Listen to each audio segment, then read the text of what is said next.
បាទអូខេសួស្តីបងប្អូនទាំងអស់គ្នាបាទថ្ងៃនេះខ្ញុំមានចំណុចពិសេសចំនួន2ដើម្បីធ្វើការបង្ហាញបងប្អូនទាំងអស់គ្នាអ្នកដែលប្រើប្រាស់ទៅលើ Techno Pop 20បាទអញ្ចឹងTechno Pop 20នេះគឺខ្ញុំធ្វើការបង្ហាញថ្ងៃនេះគឺចង់ធ្វើការបង្ហាញពីចំណុចទី1យើងកំណត់ refresh rate វាដើម្បីឲ្យវាដល់ស្រួលជាងមុនបាទអញ្ចឹងមានន័យថាធ្វើឲ្យកញ្ចក់អេក្រង់ទូរស័ព្ទរបស់យើង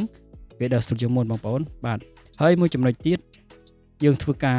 ដាក់កន្លែង back ថយក្រោយបងប្អូនដូចបងប្អូនឃើញស្រាប់ហើយទូរស័ព្ទនេះគឺវាអត់មានកន្លែងយើងចុច back ថយក្រោយឬក៏យើងចុចទៅមុខអីទេបងប្អូនបាទគឺវាអត់មានទេអញ្ចឹងវាធ្វើការអូស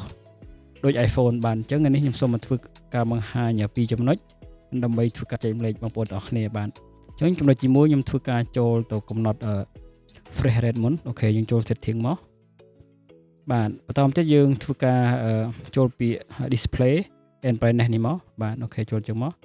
បាទបន្តមកទៀតយើងធ្វើការអូសវាឡើងលើបងប្អូនបាទអូសវាឡើងលើសិនមកបាទបន្តមកទៀតបងប្អូនកន្លែងមើលពាក្យ screen refresh rate នេះអូខេចុចជើងមកអញ្ចឹងតើបើយើងធ្វើការចូលដល់កន្លែងនេះហើយគឺវានឹងធ្វើការបង្ហាញបងប្អូនបាទដូចទូរស័ព្ទបងប្អូនពេលខ្លះវានៅលើណាបងប្អូនបាទគឺនៅលើអញ្ចឹងយើងធ្វើម៉េចយើងចុចកន្លែងup to 120Hz នេះបងប្អូនចុចគ្រីសកន្លែងនេះមក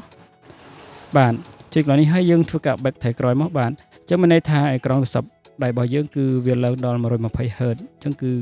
ការចុចឬក៏ការប្រើប្រាស់វាលឿនជាងមុនបងប្អូនបាទយើងចុចគឺ smooth មែនទែនបាទអូខេអញ្ចឹងចំណុចទី1បងប្អូនបានដឹងហើយយើងចូលដល់ចំណុចទី2បាទយើងទៅកំណត់កន្លែងយើង back ថយក្រោយបាទចូល setting ដូចគ្នាបាទបន្តមកទៀតយើងអូសវាឡើងលើអស់អញ្ចឹងមកហើយយើងចូលកន្លែងពាក្យ system បាទ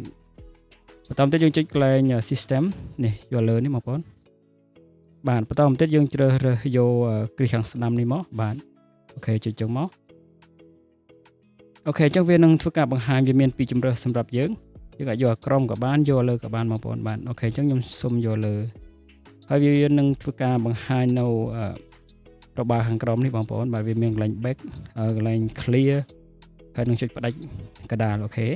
ចុចខ្ញុំសូមមកធ្វើការចុចចឹងមកបាទអញ្ចឹងវាមានសញ្ញាដោយទូរស័ព្ទយើង